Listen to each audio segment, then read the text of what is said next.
Wednesday was reportedly one of Netflix's most watched series ever in its first season, and it is clear the streaming giant considers it to be one of their heavy hitters now, because Season 2 has been added to the small group of scripted series popular enough to have their seasons split up, with Netflix seemingly doing their best to get multiple viewership bumps from fans eager to find out what happens next. Unfortunately, though, the 3-year break between seasons has not led to a marked improvement in quality, with Wednesday Season 2, Part 1, still feeling like some great casting and some fun visuals in search of a much stronger story.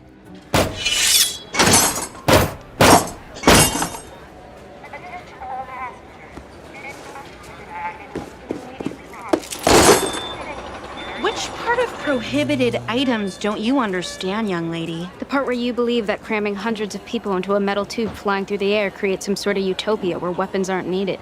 While Wednesday remains the central focus, Season 2 works to incorporate the core Addams Family members into the story more, with Pugsley now attending Nevermore Academy alongside his sister, and a bit of a plot contrivance leading to Morticia and Gomez also living on campus for the time being. On one hand, it is nice to have these characters in play more regularly, but on the other hand, the larger prominence of most of the iconic Addams characters continually serves as a reminder that this show has some huge core flaws in regards to how it misinterprets the Addams Family and what makes them appealing. Darling, I'm not your enemy. I am your mother. I liked you better when you were a crystal ball away. Putting the Addams Family at an Xavier's/Hogwarts type setting filled with tons of supernaturally powerful beings continually undercuts the appeal of the family themselves. Sure, they act more macabre and they dress in black more than some of the others at Nevermore, but they don't really stand out. And the fun of the Addams Family has always been the dichotomy of seeing them interacting with bland, normal folks. Worse, Season 2 leans even more into the idea of the supernatural beings at Nevermore, called outcasts, as a mutant-type group who are persecuted and scorned, which continually feels like a strange diversion for what could otherwise be a fun Wednesday Addams goes to a boarding school where weird murders are happening type story, in which offbeat supernatural elements could be layered in, sure, but not so dominant and commonplace that it feels like it's a distraction from Wednesday herself. Season 2's new murder mystery involves locals being killed by someone or something controlling crows, and these darker elements do at least continue to stand out, and they make for some of the more effective sequences on the series.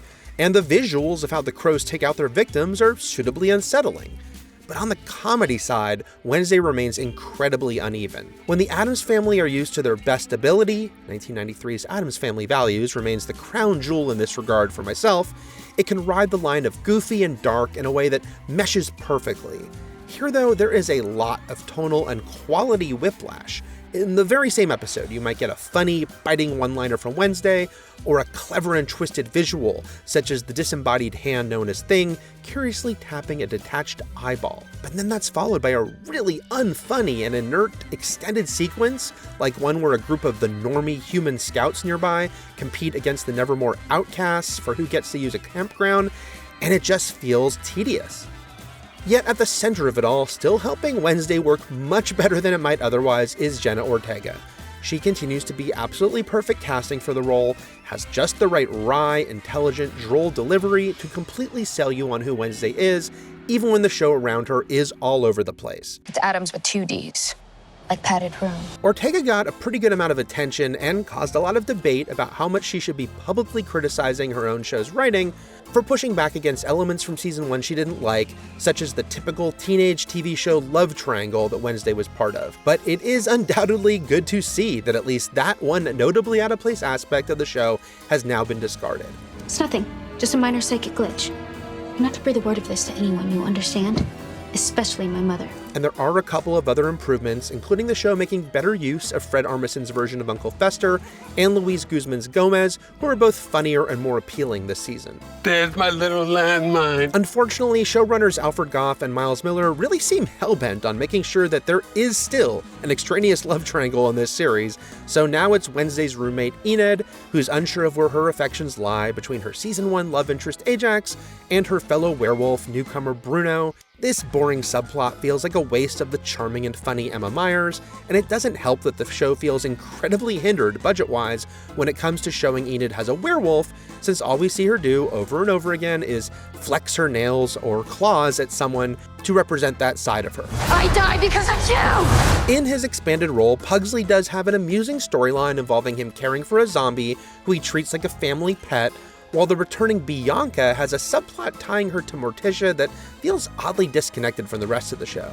Season 2 certainly isn't lacking in familiar faces, with a ton of great, recognizable actors in new roles, starting with Steve Buscemi as Nevermore's new principal, who has his own hidden agenda. It is an honor to meet the savior of Nevermore. He's joined by the likes of Billy Piper, Tandy Newton, Heather Matarazzo, and Anthony Michael Hall for various guest and recurring roles, bringing plenty more likable and talented actors into the mix, even as it remains to be seen just how integral or not their roles will be in the long run, given this is only half of a season so far. The only people who deserve to be buried in this dump are the maintenance staff. Also, after Christina Ricci was in season 1, Christopher Lloyd becomes the second alum from the 1990s Addams Family movies to play a new role here, though the fun idea of Lloyd as a teacher who's a disembodied head with a mechanical body is hurt a bit by some dodgy digital effects for Lloyd's floating head. With Tim Burton back as the primary director on Wednesday, he directed 2 of the 4 episodes in part 1 of season 2, Wednesday continues to boast some great and creative visuals.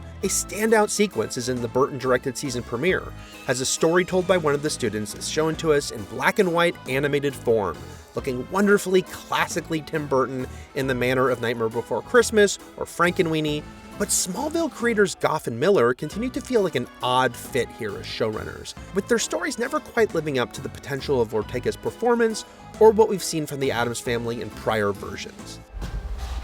We need to set bear traps out here. As it kicks off season 2, Wednesday continues to be passably entertaining, mainly thanks to its visuals and its casting, particularly Jenna Ortega in the central role. But even with a couple of trouble spots from season 1 improved upon here, season 2 still struggles with a wildly uneven tone and comedic moments that too often falter, along with the continued core issue of putting the Addams Family in this Hogwarts meets X-Men setting that just doesn't mesh well with these characters. For more recent reviews, check out our thoughts on the Fantastic Four, First Steps, and The Naked Gun, and be sure to follow IGN wherever you like to watch.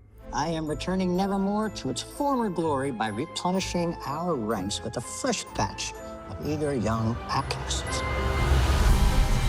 Like this freshman, still learning how to master his outcast ability. Whatever kind of outcast you are, you'll find a home at Nevermore. Because here, we celebrate what makes us unique. And we can become our true selves, even if that true self resembles nails on a chalkboard. So what are you waiting for? Seize your chance to join the new Nevermore, because Nevermore is never better.